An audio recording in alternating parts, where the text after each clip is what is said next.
Hello दोस्तों, स्वागत है आप लोगों का टेट क्लियर चैनल में। और मेरा नाम है वैभव शर्मा। जैसा कि आप लोग जानते हैं कि हम लोग पिछले 3 दिन से जूनियर सुपर टेट की तैयारी कर रहे हैं। तो जूनियर सुपर टेट में हम लोग ने पिछले 2 दिनों में कुछ देखें इतिहास के क्वेश्चन और कुछ भूगोल के क्वेश्चन। तो आज हम फिर भूगोल के कुछ टॉप 10 क्वेश्चन को देखेंगे जो कि जूनियर सुपर टेट के लिए बहुत ही महत्वपूर्ण है, जिन्होंने बीए किया है ग्रेजुएशन में। ठीक, तो चलिए अब हम लोग देखते हैं कुछ टॉप 10 क्वेश्चन जो कि अभी एक पीईटी के भी एग्ज़ाम है होगा, आप लोग जानते होंगे यूपीएससी वाला। तो उसके लिए भी इम्पॉर्टेंट रहेगा क्योंकि उसमें भी भूगोल सब्जेक्ट जरूर आएगा। तो चलिए पहला क्वेश्चन देखिए। पहला क्वेश्चन है, सौर प्रणाली की खोज किसने की थी? सौर प्रणाली की खोज किसने की थी? ऑप्शन ए है गैलीलियो, बी है कॉपरनिकस, सी है केपलर, डी है बेयर्ड। तो सौर प्रणाली की खोज किसने की? ये तो आप लोगों को पता होगा शायद। सौर प्रणाली की खोज की कॉपरनिकस जी ने। ठीक, अब हम लोग बढ़ते हैं दूसरे क्वेश्चन को। दूसरा क्वेश्चन क्या है? किसी ग्रह के चारों ओर परिक्रमा करने वाला छोटा पिंड कहलाते हैं। ठीक, किसी ग्रह के चारों ओर परिक्रमा करने वाले छोटे पिंड कहलाते हैं। क्या कहलाते हैं? ऑप्शन ए है ग्रह, ऑप्शन बी है उपग्रह, ऑप्शन सी है क्षुद्र ग्रह, ऑप्शन डी है सौर तारा। ठीक, तो इसका क्या होगा? किसी ग्रह के चारों ओर परिक्रमा करने वाले छोटे पिंड। आप किस ग्रह पे रहते हैं? पृथ्वी पे। पृथ्वी का उपग्रह कौन है? चंद्रमा है। चंद्रमा क्या है? उपग्रह है। तो उसके वो चारों ओर चक्कर लगाता है पृथ्वी के। तो इसका आंसर क्या होगा? ग्रह के चारों ओर परिक्रमा करने वाला क्या होगा? उपग्रह होगा। ठीक, अब हम लोग बढ़ते हैं तीसरे क्वेश्चन की ओर। तीसरा क्वेश्चन क्या है? ग्रह के गति का नियम किसने परिभाषित किया? ग्रह के गति का नियम किसने परिभाषित किया? ऑप्शन ए है न्यूटन, बी है केपलर, सी है कॉपरनिकस, डी है गैलीलियो। तो ग्रह के गति का नियम किसने दिया? न्यूटन। न्यूटन तो होंगे नहीं, न्यूटन तो गति विषयक नियम दिए हैं। तो इसका आंसर क्या होगा? B Kepler. केपलर राइट होगा। केपलर ने ग्रह के गति के नियम दिए। अब हम लोग देखते हैं क्वेश्चन नंबर 4। क्वेश्चन नंबर 4 कह रहा है, सूर्य के चारों तरफ चक्कर लगाने वाले ग्रहों का वेग। सूर्य के चारों ओर चक्कर लगाने वाले ग्रहों का वेग कैसा होता है? तो इसको हम लोग एक चित्र के माध्यम से अभी समझेंगे। तो चलिए देखिए, अगर मान लीजिए यहाँ पे है एक सूर्य, आप लोग देखिए ध्यान से। अगर मान लीजिए ये सूर्य है और कुछ ग्रह सूर्य के चारों ओर चक्कर लगा रहे हैं। कोई ग्रह दूर हो सकता है, कोई नज़दीक हो सकता है, उससे कोई मतलब नहीं है क्योंकि सभी ग्रहों की दूरी तो एक समान है नहीं, आप लोगों को पता है। कोई बहुत दूर हो सकता है। ठीक, तो देखिए अगर मान लीजिए कुछ ग्रह सूर्य के चारों ओर चक्कर लगा रहे होंगे अपनी परिधि पे, तो लिखा है नियत रहता है। नियत रहता है, ये ऑप्शन ए लिखा है नियत रहता है। तो नियत तो हो नहीं सकता। नियत अगर होगा तो इसका अर्थ यह होगा कि बुध पे भी 24 घंटे का दिन रात रहना चाहिए अगर पृथ्वी पे है तो नियत तो होगा नहीं। लिखा है ऑप्शन बी, अधिकतम होता है जब सूर्य के समीप होता है। अधिकतम होता है जब सूर्य के समीप होता है। तो इसमें देखिए इसका क्या हो सकता है? अधिकतम होता है जब सूर्य के समीप होता है। अगर मान लीजिए कि कोई ग्रह सूर्य के समीप है, अगर मान लीजिए ये है, ये सूर्य से बहुत समीप है, तो ये क्या करेगा? ये सूर्य पे एक सभी 2 पिंड आप लोग जानते हैं एक दूसरे पे गुरुत्वाकर्षण बल लगाते हैं। तो ये इसके ओर गुरुत्वाकर्षण लगाएगा और ये इसके ओर गुरुत्वाकर्षण लगाएगा। ठीक, ये इधर से लगाएगा गुरुत्वाकर्षण बल, ये इधर से लगाएगा। तो दोनों एक दूसरे को आपस में खींचेंगे। वो तो होता ही है, हर पिंड के बीच में होगा।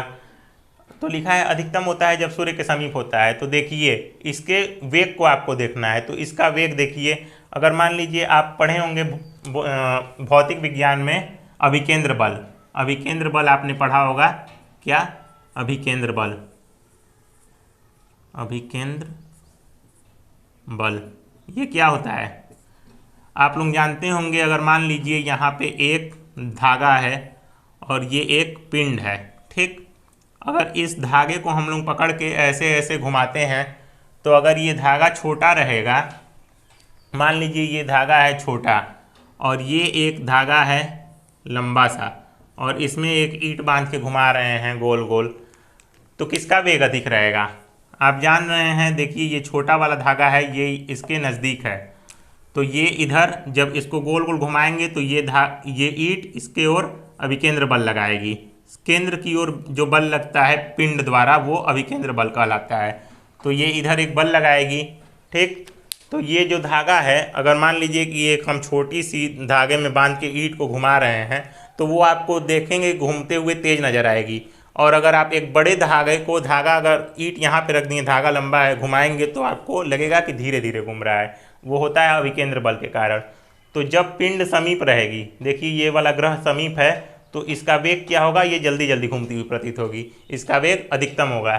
तो हमें बस समझ के चलना है, किसी चीज़ को बस रटना नहीं है। तो चलिए इसका क्या सही होगा, इसका सही होगा बी वाला ऑप्शन। ठीक, इसका बी ऑप्शन राइट। तो चलिए अब हम लोग 5वें क्वेश्चन की ओर बढ़ते हैं। 5वां क्वेश्चन आपके सामने अब आने वाला है। तो दोस्तों 5वां क्वेश्चन है, निक्स ओलंपिया कोलंपस पर्वत किस ग्रह पर स्थित है? निक्स ओलंपिया कोलंपस पर्वत किस ग्रह पर स्थित है? ऑप्शन ए है पृथ्वी, ऑप्शन बी है मंगल, ऑप्शन सी है बुध, ऑप्शन डी है शुक्र। तो निक्स ओलंपिया कोलंपस किस पे स्थित है? Option B Mangal is right answer. अब हम लोग देखेंगे 6 नंबर क्वेश्चन को।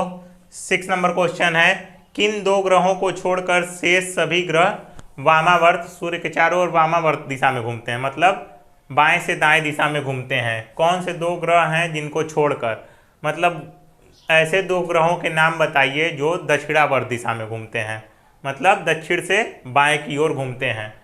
पहला है ए वाला मंगल बुध, बी है शुक्र शनि, सी है शुक्र अरुण और डी है बुध वरुण। तो इसका राइट आंसर क्या होगा? इसका राइट आंसर होगा ऑप्शन सी, शुक्र और वरुण। शुक्र और वरुण ग्रह कैसे घूमते हैं? दक्षिणावर्त दिशा में घूमते हैं, मतलब दाएं से बाएं में घूमते हैं, शुक्र और वरुण। ठीक, अब हम लोग देखेंगे क्वेश्चन नंबर 7 को। क्वेश्चन नंबर 7 क्या कर रहा है? ब्रह्मांड में विस्फोटी तारा क्या कहलाता है? ब्रह्मांड में विस्फोटी तारा कहलाता है, क्या कहलाता है? ऑप्शन ए है अभिनव तारा, ऑप्शन बी है ध्रुव तारा, ऑप्शन सी है धूमकेतु, ऑप्शन डी है पुच्छल तारा। तो क्या कहलाता है? क्या कहलाता है? ब्रह्मांड में विस्फोटी तारा कहलाता है ऑप्शन ए अभिनव तारा इज राइट। ध्रुव तारा होगा नहीं, धूमकेतु होगा नहीं, पुच्छल तारा भी नहीं होगा। ठीक, तो ये क्या होगा? ये होगा अभिनव तारा, ए इज राइट। अब हम लोग देखेंगे 8वें नंबर क्वेश्चन को। 8वां नंबर क्वेश्चन है, सूर्य के संगठन में सहायक गैसें हैं, मतलब सूर्य कौन कौन सी गैसों से मिलकर बना है? O2 CO2, oxygen, carbon dioxide, B वाला है N2 CO2 नाइट्रोजन और कार्बन डाइऑक्साइड, सी वाला क्या है HHE मतलब हाइड्रोजन और हीलियम, और डी है HN2 मतलब हाइड्रोजन और नाइट्रोजन। तो सूर्य के संगठन में कौन कौन सी 2 गैसें सहायक हैं? Option C is right, hydrogen और हीलियम सहायक है। ठीक, अब हम लोग बढ़ेंगे 9वें नंबर क्वेश्चन की और 9वां नंबर क्वेश्चन है, सूर्य के मध्य भाग को कहते हैं, सूर्य के मध्य भाग को क्या कहते हैं? तापमंडल, समतापमंडल, प्रकाश मंडल और डी क्या दिया है? वर्णमंडल। तो क्या कहलाएगा सूर्य का मध्य भाग?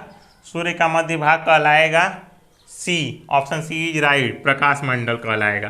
ठीक, अब हम लोग देखेंगे आज के लास्ट क्वेश्चन को। 10वां क्वेश्चन है, एक ग्रह की अपने कक्ष से सूर्य की अधिकतम दूरी क्या कहलाती है?